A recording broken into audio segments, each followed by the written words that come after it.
You are a wonder.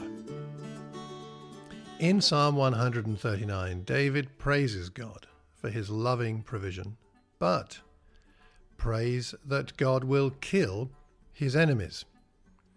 How do we square that circle? Well, today, in Quiet Time Coaching 536, part 2 of the Psalm 139 series, we're going to zoom out. We're going to explore the big picture of the psalm. And next week, we'll dive into the details. So let's talk about the structure of a psalm a little bit. I'm assuming you've read it. That's what we did last week. And here's my take on the structure of the psalm. And by the way, this is all in the show notes. And in fact, one way to get to know any passage of scripture, particularly a psalm, better is to create your own structure. Like, what do you see is the structure of the psalm? And why not do that? And send me your outline structure. Malcolm at malcolmcox.org. I'd love to see that. But I've got 4 sections and a coda. Now, the first section is verses 1 to 6. That's where he starts. O Lord, you have searched me and known me. That's all about knowing, being known. God, you know me, and by extension, of course, you know my situation. You know everything about when I get up, when I lie down, everything. And what does that mean? It means I am protected. You know everything. You're with me. You hem me in. So there's a protection theme going on there, I think, because God knows and cares. And verse 6 is a reflection, a praise reflection on that. Such knowledge is too wonderful for me. It is so high that I cannot attain it. So there's some worship there. And then verses 7 to 12, those are more, the theme there is more, you are always with me. You're always with me. Where can I flee? Where can I go? I can't go to heaven or to Sheol, and you're not there. East and west, the darkness and the light, you're always with me. Which means that God is always able to pay attention to our situation and what we need. So there's a reassurance there. And then verses 13 to 18, the thread there is, you made me. You made me.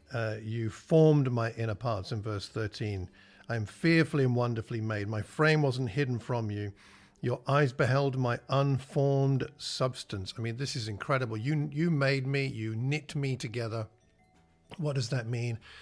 Therefore, I am secure, and that creates a sense of awe in me. And the last 2 verses in that section, 17 and 18, are a reflection on that. How weighty to me are your thoughts, O God. How vast is the sum of them. I try to count them, they are more than sand. I come to the end and I am still with you. So those 3 sections, you know me in my situation, you're always with me, you made me, I'm secure. They create a sense of worship and awe. And then the 4th section is 19 to 22, and that's where it seems a bit jarring, as if 2 psalms have been shunted together here. Oh, that you would kill the wicked. And I think that section is, you and me, God, we're on the same team. You are being dishonored. He talks of those who speak of you maliciously. They're slandering God. But he's also in need. The bloodthirsty would depart from me, he's asking. He's threatened, and God's honor is threatened.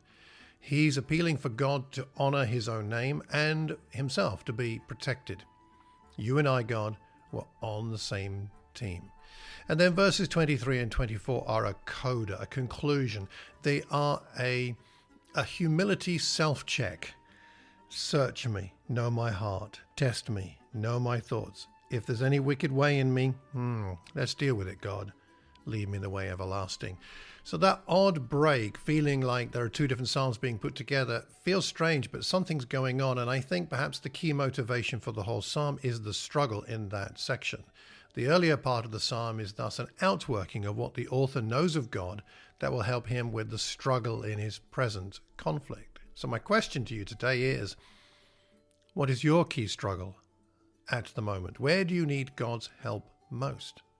Why not take that struggle to God in prayer today, but first pray about God's provision, presence, and power. Notice what that does for your spiritual confidence when you bring your need to God at the end of the prayer.